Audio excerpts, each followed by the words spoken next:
What do I propose to try and help us redefine and maybe requalify the actual meaning of the word polyglot?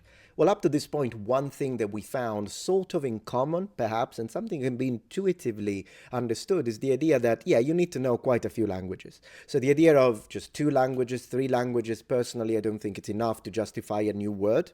So in that case, I believe 4 could be an idea, but I personally would use multilingual at that point. And since we do have that slot taken from multilingual, I would say that in order to be a polyglot, you need to know at least 5 languages, 5 or more. Having identified this, what level is required to be able to add one of the languages you are studying into this little pool that you're making in order to reach polyglot status? It needs to be a high level, because if it's too low, once again, the word loses all meanings, and it could be used to the disadvantage of the people who are really struggling to take their money off them. So in order to protect them, we need to make this level high. Given for granted that you have to be able to speak them, but perhaps you don't need to be able to necessarily read or write them. This is something we can disagree, but I think polyglot usually is in connection to you being able to speak it.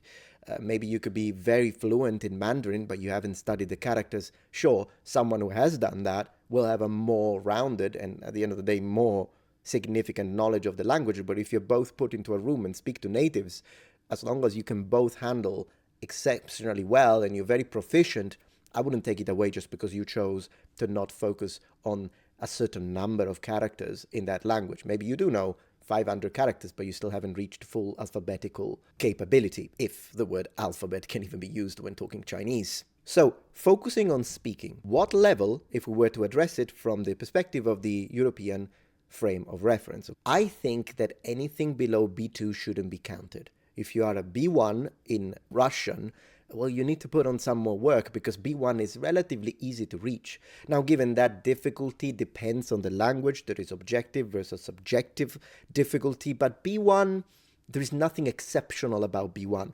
And to be fair, there is nothing exceptional about B2 either. It's in the C levels that we really see a certain level of awe-inspiring proficiency. But to not make it impossibly difficult, I would say at least B2 level in these languages is reasonable. Honestly, if someone tells me no, it needs to be at least C1, I will be open to that interpretation too. I think either B2 or C1. It doesn't necessarily have to be C2, complete mastery, although once again a lot of people do claim mastery. So once you do claim mastery, then mastery is C2.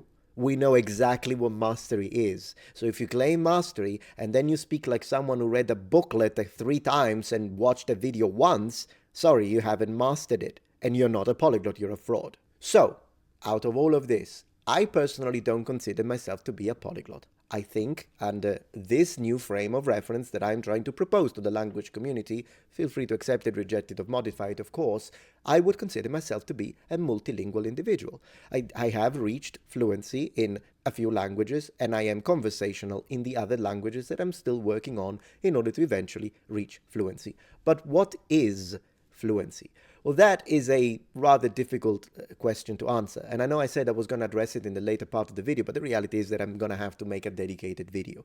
Perhaps in combination or collaboration with a series of other linguists, language learners, and advanced students. But if I had to give a cursory glance and quick explanation as to what fluency is, well, it's a very high level. Although usually when we say fluent, we also mean that the person not only has the ability to speak their mind freely, understand the interlocutor, whether they be native or not, easily, effortlessly, but they are also relatively fast. So the ability to speak quickly is an innate characteristic of fluency because of the origin, etymological origin of the word, and in general how we understand it.